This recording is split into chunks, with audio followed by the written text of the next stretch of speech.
On Monday evening, the 20th of January, a Ventura jet Bombardier Challenger 600 got dangerously close to the ground following a botched visual approach to runway 24 to Trenton's Mercer Airport, New Jersey. Let's check it out. This whole thing started with a thread on Reddit here where an individual who lives near the airport said he was sitting at his computer and he heard a business jet that sounded very low.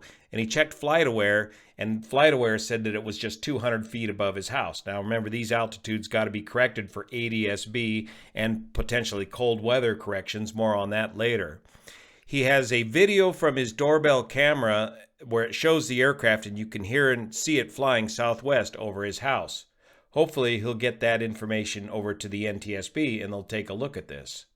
The flight's data was captured on FlightAware and it shows the short flight from Westchester County, Connecticut over to Trenton, New Jersey. Just a little less than a 100 nautical mile flight.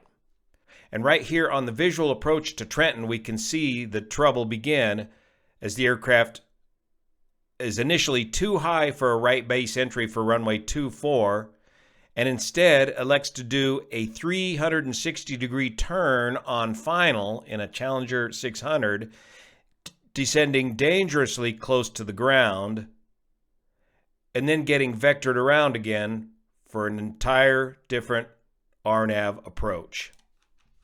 These low altitudes occur right here as the jet is crossing the highway. Now these altitudes will need to be corrected as they are ADS-B altitudes, but Victor over at Vas Aviation, who's done an update on this already, seems to indicate that the corrected altitude would be about 400 feet above the ground, and he's still a long ways away from the airport and not even aligned with any of the runways.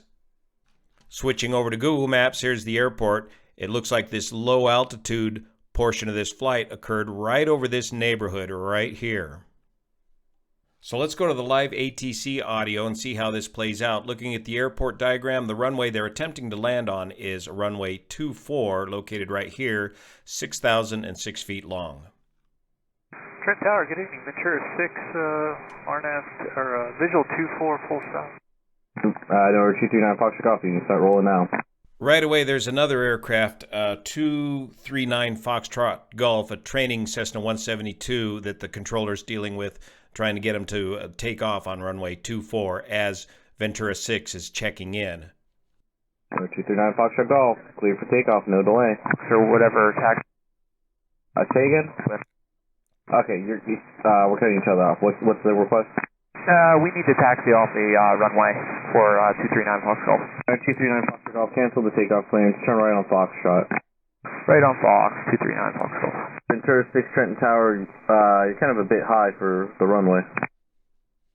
Yes, sir. We just now got it. We're starting it out. Ventura 6, you're a bit high for the runway, so he's over here on what would be a right base entry for runway 24 at about an uncorrected ADS-B altitude of 2,000 feet. And it sounds like the crew is just now visually acquiring the airport, so they're attempting a visual approach at night. More on that later. Okay, do you need the circle for Ventura 6? Take a left 360, please. Ventura 06, left 360 approved, runway 24 clear to land. Left 360 approved, 24 clear to land, Ventura 6. So that's where Ventura 6 is out of the breeze, 2 Fox Golf.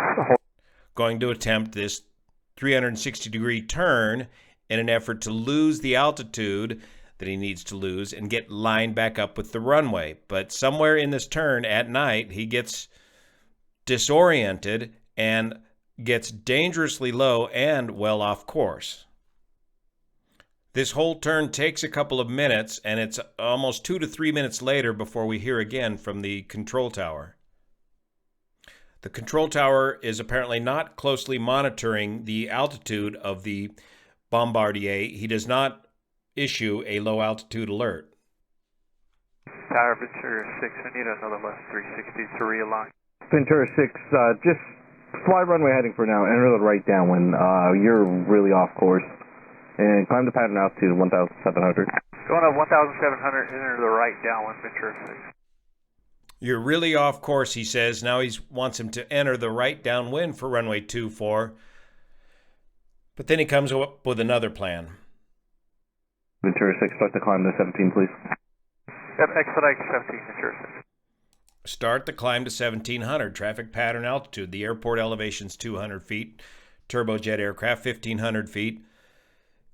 He's well below pattern altitude. Ventura 06, I need you to start your right turn for the right downwind runway 24. Yes, sir, we're starting our right turn right now, Ventura 6.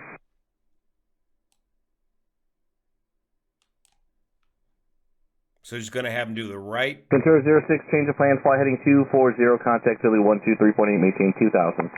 240 on the heading, and Philly 23.8, 2000, Ventura 6. So Tower was going to initially have Ventura 06 fly the right downwind pattern for runway 24, but apparently decided the better course of action this evening might be to coordinate with the Philly approach and just get this guy vectored back around for the RNAV straight-in approach to runway 24. And so that's what they ended up doing. Instead of turning for the right downwind, he had him climb to 2,000 feet and do a left-hand box pattern, radar box pattern, back around for the RNAV approach, runway 24, where he eventually landed uneventfully. Now, Victor over here at Vas Aviation has the entire event laid out on his channel here, and here's what it sounded like when he got a hold of Philadelphia approach for the RNAV, following all this mayhem. And Philly 23.8, 2000, Ventura 6. Philly, Ventura 6 will be leveling 2000, heading 240. Ventura 6 will approach ident. Ident, Ventura 6. Ventura 6, your radar contact, turn left heading of 100. Left 100, Ventura 6. And Ventura 6, everything okay with the approach there, or are you just not able to pick up the field? Set up for RNAV vector. Okay. So Ventura 6 didn't want to elaborate what happened out there this evening. He just wanted to get the vectors for the RNAV runway 24 straight-in approach, which would have been the best course of action in the first place. And this is a classic example of why you don't want to be attempting to do these visual approaches at night. We don't know under which FAR part this flight was operating under. Was this just an FAR Part 91 repositioning flight? Was it a Part 135 charter flight where you had people paying money to get a ride on this aircraft? But in the airlines, we just don't do this anymore, especially at night. We are going to fly a published instrument straight-in approach to the desired runway at night to avoid mayhem like this. And here's the RNAV approach to runway 24 at Trenton, a nice, simple, straight-in approach and landing. And one thing to consider with this is altimetry and the temperature outside. It's very cold on the East Coast and throughout much of the country right now. And there are certain cold temperatures that make these RNAV approaches no longer authorized. And it's up here in the fine print in the notes. LNAV, VNAV not authorized below 13 degrees Celsius or 8 degrees Fahrenheit, or above 54 degrees or 130 degrees. Because the barometric altimeter corrections are too great for the instrument approach. Now, this flight was a short flight. They only got up to 7,500 feet, so they never went above flight level 180. They never reset their altimeters to 2992, so it's unlikely that they forgot to reset their altimeters, because the local altimeter setting, which I don't believe I heard the control tower say, since he was doing a visual approach, but the local altimeter setting, I believe, was 3046. So a high altimeter setting and a cold temperature. From a high to a low, look out below, you're going to be flying lower than you think. The air is very dense.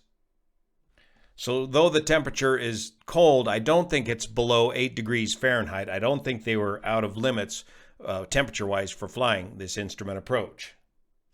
Because for each 10 degrees below standard temperature, you need to correct your altimeter by 4%. And there's a simple table for this, and this table is often published right there on the instrument approach procedure. So for example, a 1,000 foot altitude with temperature 10 degrees below standard temperature, you've got an approximate 10% correction or 100-foot correction to your altitude. So instead of flying at 1,000 feet like your altimeter reads, you're actually at 900 feet. You're lower than you think. Now, this was not the cause of this incident because this was a botched visual 360 off of the published instrument approach, but these cold temperature corrections can be a contributing factor. And there's something for all of us to consider when the weather outside gets this cold.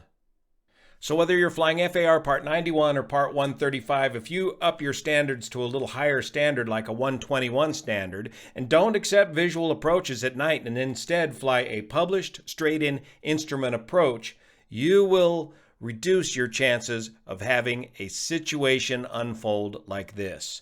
Thank you so much for your support of this channel, especially the folks over on Patreon that make this content possible. See you here.